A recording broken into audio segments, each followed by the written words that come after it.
Hi, Wargamers. I'm your roving reporter, Mr. Wargaming, on location from Mythico Studios. This is just down the way here.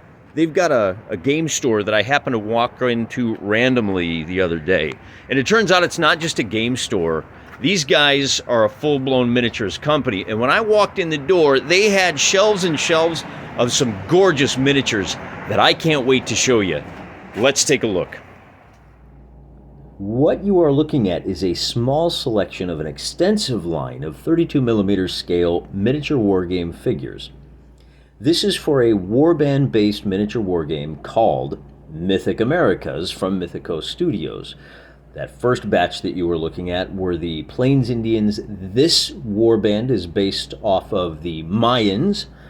And here shortly we're going to see the Inuits. And we will play a little bit of a demo game with the developers next week. Yeah, here we are. Look at these guys. Don't they look fantastic? For now, I thought it would be worthwhile to sit down and have a little chat with one of the lead developers here in the studio. I'm sitting here today with Nelson Martinez, the founder and lead game designer for Mythico Studios. We're breaking new grounds here in the House of Wargaming, although we're in the House of Mythicos today, where we want to tell you about a game that's been out since... right before COVID, we launched the game. And it has been selling like gangbusters, and once we show it to you, you'll understand why. Tell us a little bit about the setting first. Well, the game started, it's now called Mythic Earth, but the game started as Mythic Americas. Mythic Earth is a game that takes mythology and history and brings it to the tabletop. The reason we're doing it is we wanted to really bring to the industry and the hobby cultures that have never been represented on the tabletop, right? So we are all very familiar with a lot of our gaming being, as we call it, Eurocentric. So it's, our fantasy games are based on creatures like elves and dwarves and knights and that. Those are all European tropes, right? And it all comes from the Lord of the Rings and Arthur and all these other stories that, kind of make the foundation of our fantasy setting, as it were.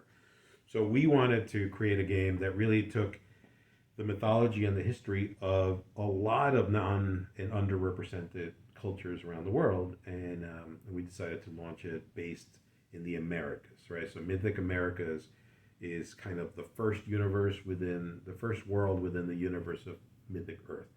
We're gonna do. So we're talking pre-contact civilization. Yeah, this is right up to. And we're basically doing for Incas and Mayas what games like Games Workshop or across the board have done for the Normans or the Franks or even the samurai. Exactly, and there have been Aztecs before and Incas and various historical game settings.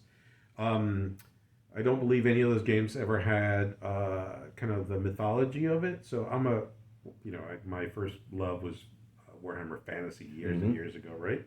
So I've always liked the mythology aspect of things and the fantasy aspect of things. So this is a high fantasy setting that we've created with our own stories and our own names. But a lot of the creatures, characters, and historical persons in it are based on these cultures, right? So right. The Americas, Mythic Americas is the first of the books. It's Mythic Americas, Mythic Europe, Mythic Africa, Mythic Asia, Polynesian Kingdoms, which is Mythic Polynesia. And those 5 books are the kind of main battlegrounds within Mythic Earth. Roger. And so the miniatures, of course, are a little outside of my scale. This is the starter set for Mythic Americas. Warlords of Erewhon. And wait, does this look familiar to you guys? Warlords of Erewhon? They're from a little company you may have heard of called Warlord Games. I'm sure most of you guys have heard of them. So you're doing this in conjunction with Warlord. So the initial book and the initial release of the game right before COVID was a partnership between Mythic Americas and Warlords of Erewhon Warlord Games. And they still distribute our game. Their main focus was the first 4 factions. And that was the Aztecs, the Incas, the tribal nations, and the Maya. And the gameplay itself owes a lot to Warlords of Erewhon. The gameplay itself is its own new gaming system altogether. So the Warlords of Erewhon is a way to play Mythic Americas, is how the game itself launched. And you can play Mythic Americas Warlords of Erewhon to this day. But we left that gaming system when we realized that it had some limitations from a game designer's point of view. And Warlords of Erewhon, correct me if I'm wrong, was originally designed to be what we call miniatures agnostic. Yes, that definitely. You're going to use dwarves, and it doesn't matter which production company they come from, they're dwarves. And now you've taken that concept and you've expanded upon it, and you've drilled down to make sure that your Aztecs feel like Aztecs. Your Western, when they have a personality that is separate and distinct from, say, one of the factions is the Inuit. Right. And they're not going to play and handle the same way that the Western American tribe would. Yeah. So Rick Priestley wrote the Warlords of Erewhon rulebook, like you said, to be agnostic, generic in a sense. I think the only thing that Warlords of Erewhon had that sort of kind of related to some of the Warlord games was the order dice mechanic, if you're familiar with it. That's the essentially the activation mechanic. Correct? Yeah. There's a die that you roll, and then you assign an order depending on one of six things that the unit can do. And that is something that has also been seen if you're familiar with the bolt action. Bolt action, that is the mechanic for bolt action. So if you've played any of those games, you're halfway there. You've already experienced some of what Mythic Americas and now Mythic Earth have to offer. Yeah, the big difference is really we only share one thing in common, which a lot of games share in common, like games like Warcry from Games Workshop, for example, in that it's not a you go full turn, I go full turn.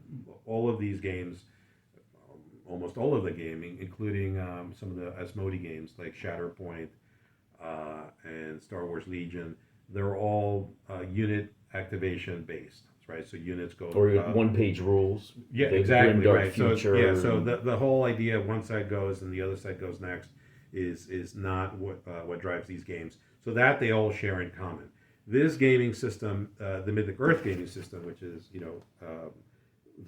the base for all of these models now, is very different than the Warlords of Erewhon system. So I think now is a good time to pause. Mm-hmm.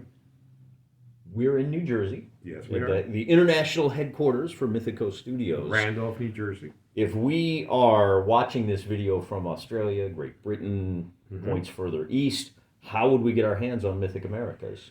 So we this is one of the things that we have discovered recently. First, let me ask this. How do I get my hands on the rules for Mythic Americas? So the rules are always free. That's one of the things we wanted to do with the game.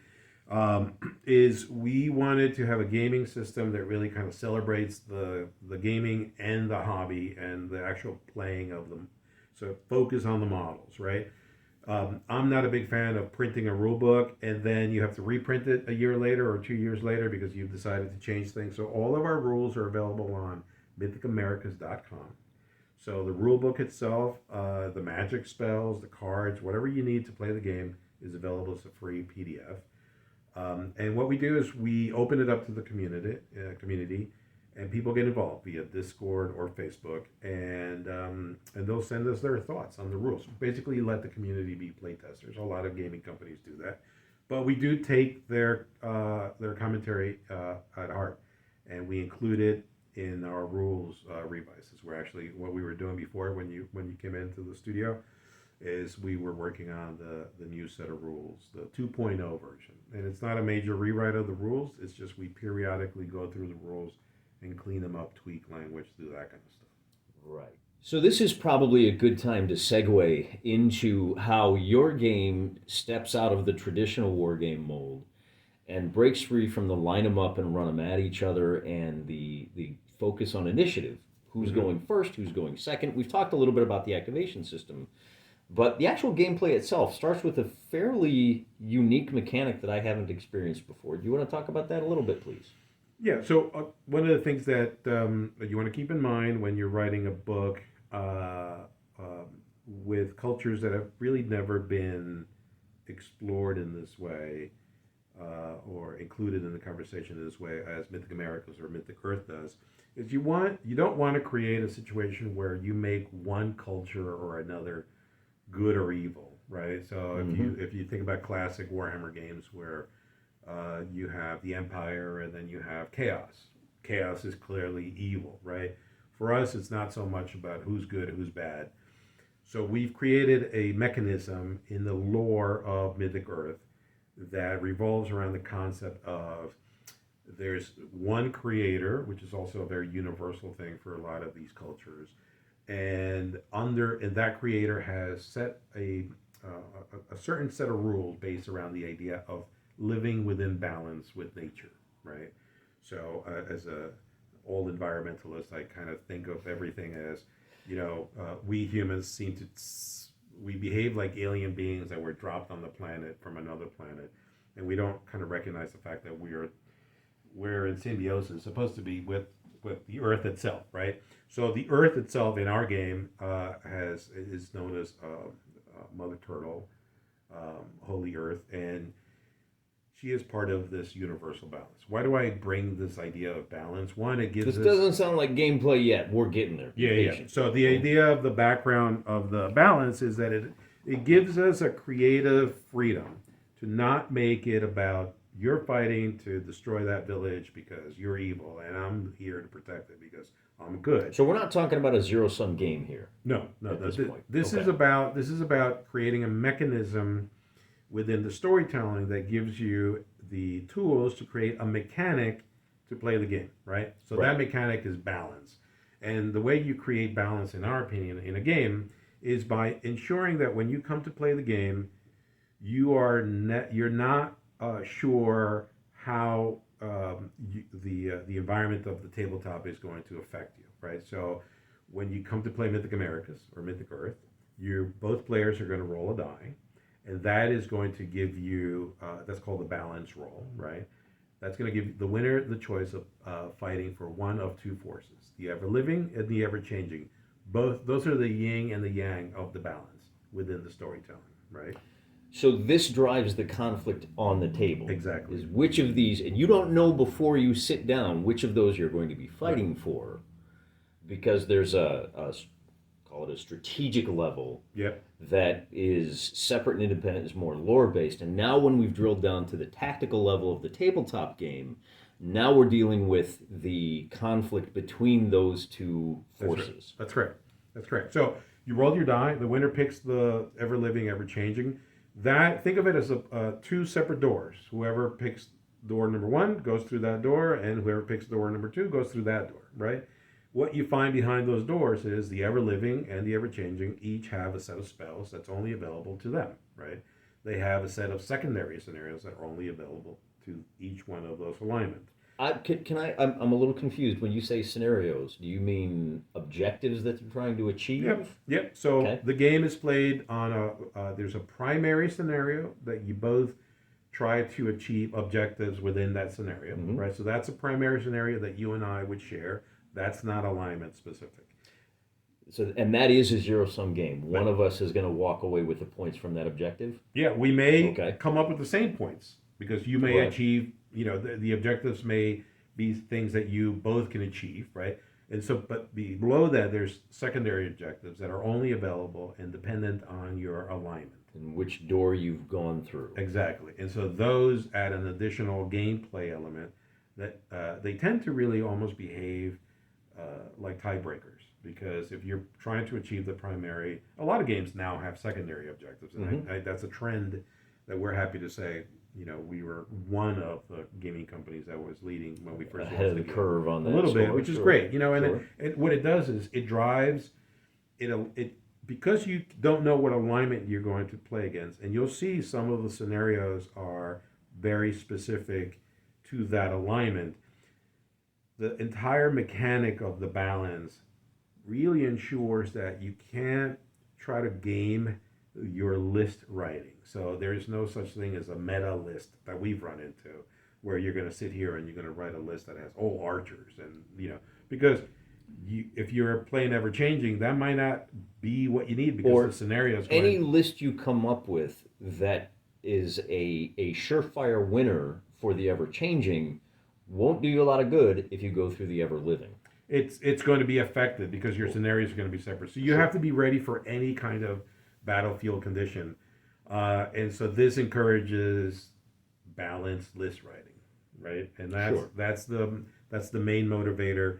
So it's in essence the mechanic of the game is the underpinning of the storytelling too, and Right. that was done on purpose because we really want people to become experts at playing the game by understanding more of a historical approach to gaming, less of a list building approach to gaming. There are all kinds of gamers who turned into weebs because they started painting samurai.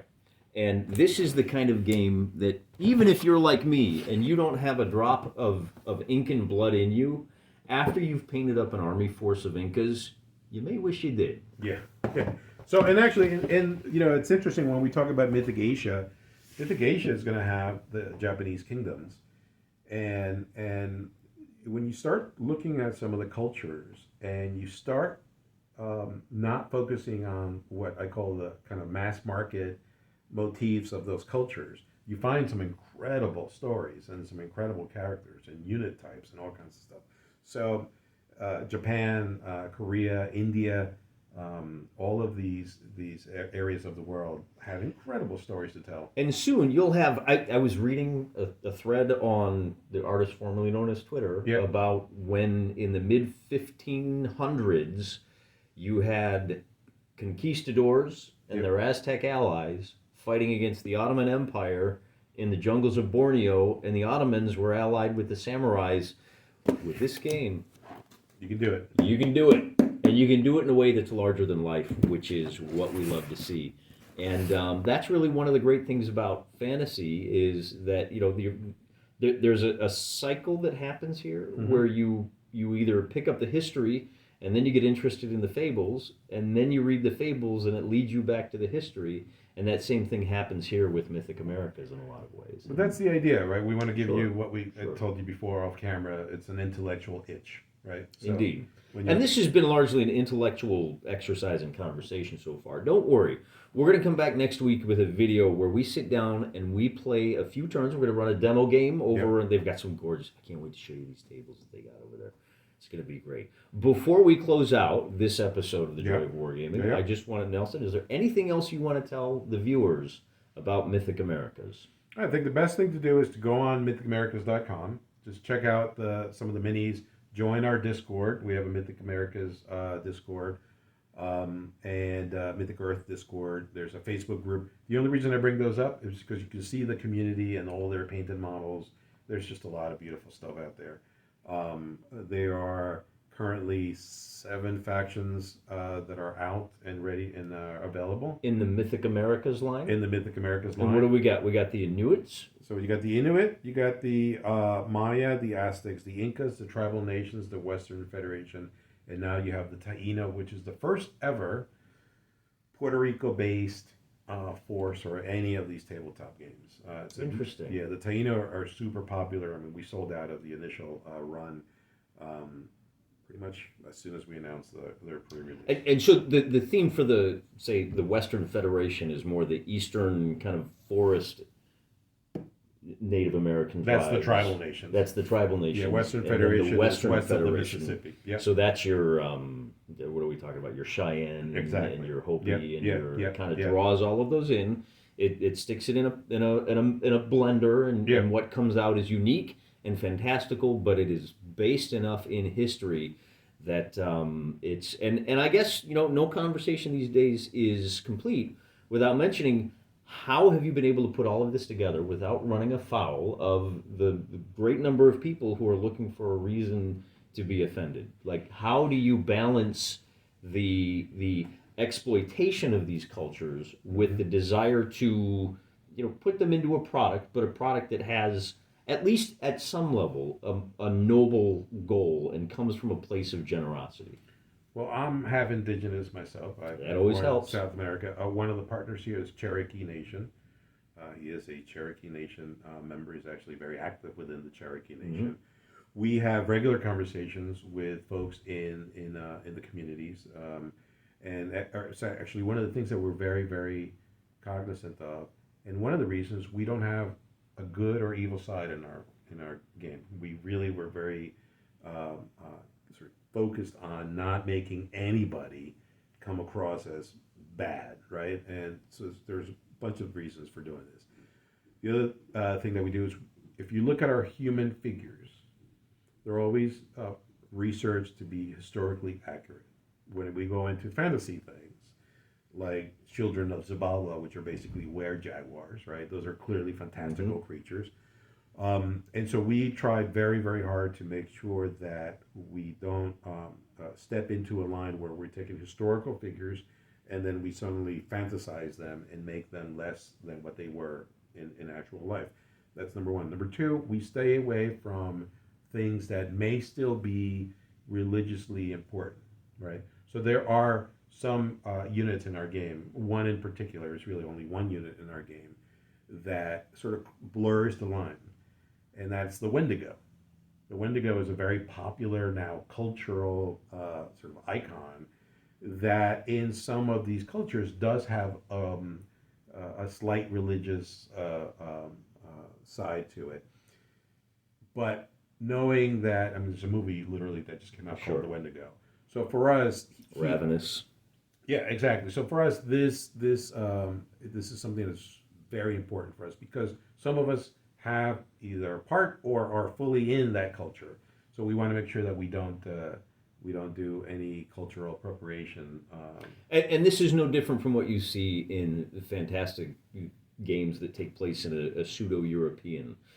The old world just dropped for Games Workshop, and the Bretonians are not interested in the Virgin Mary. They're interested in the Lady. That is obviously a way of engaging with the same sort of cultural phenomenon in a way that adds a distance that keeps it appropriate and avoids the hot buttons, if you will. Yeah, I mean, the Bretonian Lady of the Lake is literally the Lady of the Lake from the Arthur legend. Right. So for us, I mean, if you look at the Games Workshop Sisters of Battle, they're literally Catholic nuns. They're sexy biker nuns.